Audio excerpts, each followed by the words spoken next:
and give up all the wild times, and jump into the wildfire, just to have one more wild night. When you give me this high, I could wait a lifetime just to have one more wild night. Happy Thursday. Welcome back to Morning Coffee. My name is Rick Alexander, and we have 2 more shows on this channel. So if you are interested in continuously listening to the podcast, then search for Morning Coffee with Rick Alexander. Look for the new show art, subscribe to the show, and then do me the biggest solid and leave me a 5-star review so that I can grow the charts with that new show as we start over and rebuild the following. If you decide to take that journey with us, I of course will love to have you. If you don't, it's been real and I appreciate you listening anyway. God, I was thinking, how do I end, 480 plus shows on this channel? It's like, as I think about it, I was thinking about the pivot. I was really excited, and then a part of me just sort of sunk. I was like, man, I've been working on this from the beginning with our co-hosts when it was Lionheart Radio with Memo Ochoa and Claudia Challoner, and they were the co-hosts, and they also helped me run my supplement company. It's just really wild to see the evolution of the show, the evolution of me and both of them, honestly, watching them pursue their own dreams in life. It's been such an incredible opportunity. And if you are going to start a podcast, I would say you should do it, because the people that I've met, the lessons that I've learned, the chance to synthesize my own knowledge, it's been an incredible opportunity. Today, I wanted to redo what is my favorite script that I've ever done on Morning Coffee, and it's about the show Lucifer. And most of you, if you've been listening to the show for over a year, you've probably heard this one. I can't remember when it first originally aired. I don't believe that this was our most listened to show, but it was certainly like one of my favorites. It's been such a profound thing in my own life, so we'll get into it. It's called Lucifer. I started off with a quote saying, "Do just once what others say you can't do, and you will never pay attention to their limitations again." And that quote was by James Cook. Have you ever seen the show Lucifer? So for the record, it's got a ridiculous premise. Essentially, the devil has returned to Earth after being sentenced to an eternity of running hell, and he decides to stay in LA and live out life there. Well, actually, that part probably makes more sense than I'm giving it credit for. But what I wanted to talk about today is the way that the show actually portrays hell. Basically, when someone dies, if they go to hell, they relive the worst experience of their life over and over for eternity. Often, it's a scenario where they acted malevolently or blamed themselves. For example, maybe they found themselves in a situation with the chance to help someone and they didn't for selfish reasons.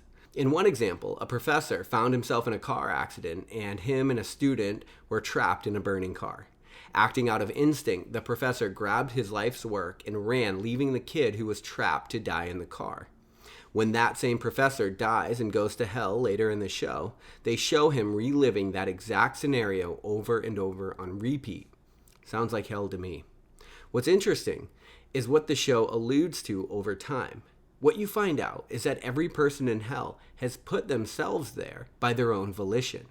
Their conscience won't allow them to actually leave, even though they're free to at any time. They allude to the fact that although billions of people are free to leave hell, not a single one of them does. Their minds never allow them to leave the hell that they're living in, and so they live a continued and repeated cycle of the same scenario. I'm going to say that one more time for effect. Their minds never allow them to leave the hell that they're living in, and so they continue to repeat the same scenario. What struck me about this show is that for all of its ridiculous plotline, that has got to be the most profoundly accurate representation of our lives that I've ever heard. We have these stories in our head about what we deserve, and then we spend the rest of our lives living out the same loop, feeling as though we are a victim of the circumstance. And even if that situation is pure hell, we keep ourselves there, never realizing that the door isn't locked. You probably feel there are many areas in your life that you can't change right now, when in fact, you're just experiencing the limits of your programming and not your capabilities. I've done a ton of shows based on programming and the way that we perceive scenarios when we're growing up, specifically when we're developing. But I think regardless of how you were raised, What you are told about yourself and your capabilities or anything else, you just have to realize at some point that you are in your own way. The cage isn't locked. It might have been when you were young. You might have been in scenarios that limited your mobility and what you can do, but now in 2019, that mobility is limited by one thing, and that is your ability to shift your perspective. What I think is worth highlighting and what the show illustrates is that the walls that we put up in our mind are legitimately just as real as any physical wall that we might be up against in life. When your belief system about something is set in stone, so aren't your options, plain and simple. And so you should very seriously explore your beliefs about all of the areas in your life that you feel like you might be coming up short. For lots of us, it's the way we feel about money. For others, it's what they believe about their quality of life, and so they accept maybe less than they should. There are so many ways that all of our beliefs wall us in to a less than ideal scenario. Parts of life often feel like they're off limits to us, when in fact, that is a reflection of what we've been told and what we've witnessed as true, and not what we are actually capable of. Truth, I put in parentheses there. The most blatant example of this that I often use with clients is one of an Olympic athlete. If you grow up with your parents who are Olympic athletes, then the Olympics are something that penetrate your thoughts as possible for the future. For the 99% of the rest of us, it isn't even a remote possibility. While recognizing how much of that scenario is actually genetically based, we should also come to appreciate how many people are subjugating themselves and not allowing themselves to dream because of what they've perceived as possible. The point here isn't about how many of us could be Olympic athletes, because I'm not speaking in technical terms, but more broadly speaking, how many of us aren't pursuing our calling based on this same logic? How many books aren't being written? How many businesses aren't being started? And how many adventures aren't being had? Not because we aren't capable of producing them or going on them, but because we don't personally feel worthy of those things. Getting back to our original scenario, what life aren't you getting to live because you are perpetually living in loops based on what you think you deserve? We date different versions of the same person. We start and abandon projects. We live in constant drama, all the while believing all of this is the way that life works. In order to get around this, you have to change your thinking, not about the scenario you are in, but about the way this entire thing works in general. Now, I'm not naive enough to dole out advice such as this, change your thinking, change your life, because I know how extremely difficult that is. But honestly, is there anything more important than that? You don't deserve to be in hell, but to be honest, you also don't deserve to live in mediocrity. You deserve the things that you want, but often that starts with identifying the very limited belief that you have around what you think that you can't achieve. And in truth, if there are areas of your life that aren't what you want them to be, and you don't believe that you have a limited belief around that thing, then you'll spend the rest of this life for sure living in the same hellish feedback loop as the billions that have come before, all along, never realizing that the door isn't, nor was it ever, locked. That is Lucifer. I love you guys. I hope you have an amazing Thursday. We'll chat for the final episode of Morning Coffee on this channel tomorrow. I don't know how to speak. So many versions of me. I've taken the foolish and buried the blind. Asked for the truth, been pushed back in life, and I can't stand still. Maybe I'm broken and maybe I'm wrong. Man, we don't care about it anymore. Maybe I'm foolish, maybe I'm tall. I can't see beyond today. I can't see beyond today. Tell me there's something beyond today. I need to believe.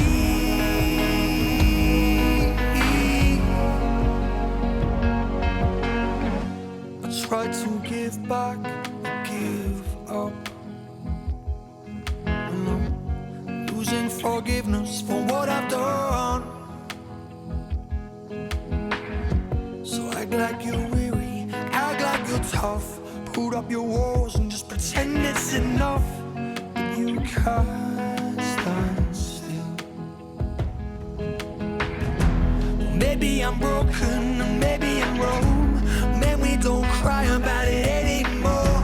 Maybe I'm foolish, maybe I'm torn. I can't see beyond today. I can't see beyond today. You tell me there's something beyond today. I need to believe.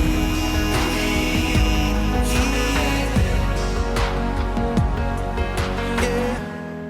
And if the devil wants to hold me down, she'll leave without my blackened soul. And I won't be holding on, and nobody will hold me down. Redemption's for the lost, you said. And you told me you lied. Oh, I need to know if tomorrow comes when you lie. 'Cause I can't see beyond today. I can't see beyond today. Tell me there's something beyond today. Yeah, I need to believe. Tell me there's something that I need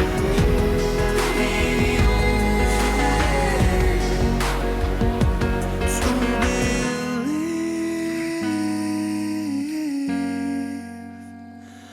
To